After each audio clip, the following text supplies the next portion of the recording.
wasiir dowlaha wasaaradda caafimaadka galmudug maamulka degmada Cadaado ayaa maanta mar kale xarga ka jiray xarunta karantiilka dadka qaba caabuqa COVID-19 ee degmada Cadaado ee gobolka Galgaduud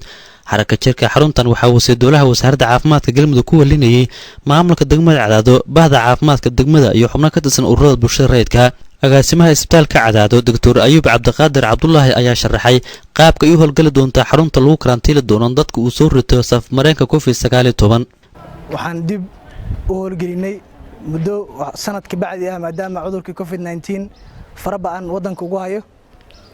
caasimadii dalka dhamaan iyo Soomaaliya oo dhanba meel kala duwan kiisas laga soo warinayo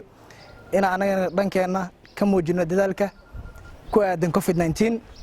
waxaan hadda joognaa qaybtii ama santarkii loo asteeyay degmada Cadaado COVID-19 madaxa caafimaadka degmada Cadaado Cabdi Xasan Farjaawe ayaa sheegay in loo baahan yahay sidii looga hortagi lahaa caabuqa COVID-19 isla markaasna dadka loo wacyigelin lahaa waxa kale uu sheegay in cabsi badan deegaanka laga diramayo oo ku saabsan cudurka coronavirus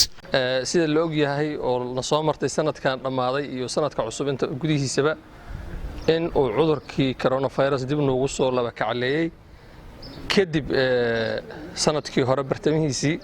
oo uu dhibaato badan degmadan u ka geystay runtii oo dad badan ay u dhinteen dad badan ay qaadeen oo 100 kor u dhaafay ay positive u noqdeen marka ilaahay mahadiis hadda ka hor wax positive oo la helay dad badan oo la baaray maynan arag laakiin maantay wixii ka dambeeya cabsi badan laga qabaa ilaa iyo asbuucida soo socda inuu kor u sii kaco sida awgeed waxaan ka mahad celinaynaa xarunta cusub dib aan u furayno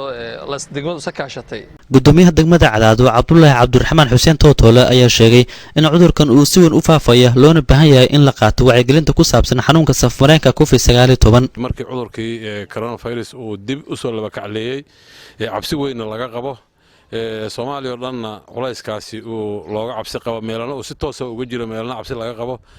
sidaas daraadeed waxa la yiraahdaa alwiqaayatu khayru min ilaaj in wax la daaweeyo waxa ka khayr badan in wax laga hortago dadka waxaan leenahay marka hal loo diyaar garoobo hal iska ilaalisho cudurkan waa cudur qatar waa cudur dilaayo waa cudur dhibkiisa wata hadda ka hor waa ogeydeen dhibaatadii iyo wixii noo geystay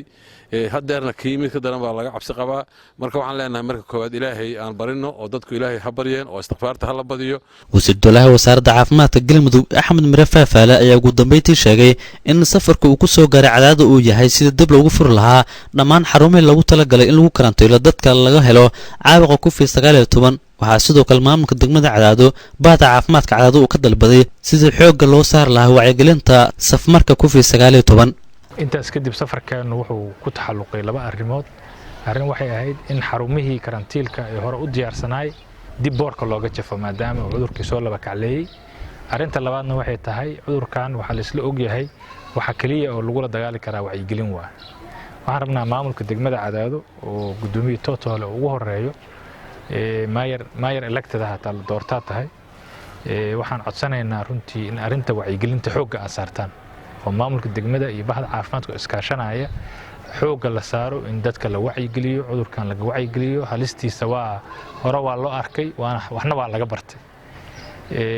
magaaladu ay noqoto magaalo oo ka jiro baraaruga oo ka jiro cudurku oo ka jiro in meelaha dadweynuhu iskugu imaanayaan laga hirgeliyo farxalkii iyo waxa la wixii maaragtay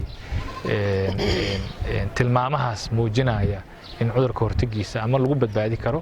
xarunta maanta xarga laga jiray ayaa 29 bishii Maarso ee sanadkii tagay 2020 wax xarga ka jiray madaxweynaha galmudug Axmed Cabdiqaadir Qorqor kadib markii cudurka COVID-19 Cadaado ay ugu geeriyoodeen in ka badan 12 ruux dib u furidda xaruntan lagu talagalay in lagu karantiilo dadka qaba caabuqa COVID-19 ayaa ku saacadaysa ayadoo dib u soo laba kaclay gudaha wadanka caabuqa COVID-19 Xasan Axmed Maxamed Kalsan TV Cadaado